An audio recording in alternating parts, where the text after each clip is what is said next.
Welcome to Penrose Learning, where we make understanding easy. In this video, I will explain how to file a tax return in Canada for first-time international students. First, you need to determine your residency status for tax purposes, which impacts what income you report. Next, ensure you have a social insurance number or individual tax number, as this is crucial for filing.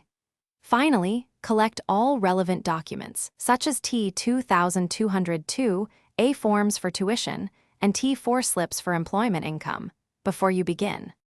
When preparing your return, accurately report all income earned in Canada, including any scholarships, bursaries, or employment wages. It's important to claim all eligible deductions and credits, as these can significantly reduce the amount of tax you owe.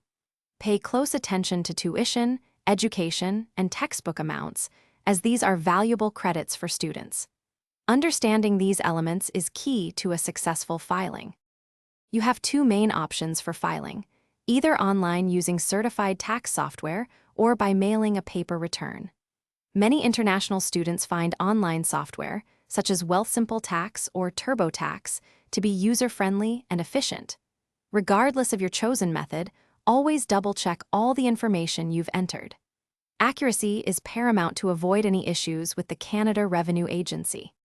Remember to file your tax return by April 30th to avoid any late filing penalties. After filing, you'll either receive a refund if you've overpaid your taxes throughout the year, or you'll owe money if you underpaid. The Canada Revenue Agency will send you a notice of assessment detailing their review. Also, for some great deals and the link to those darn tough socks with a lifetime warranty, check out the description below this video. Thanks for watching. If this was helpful, leave a like and consider subscribing. See you next time.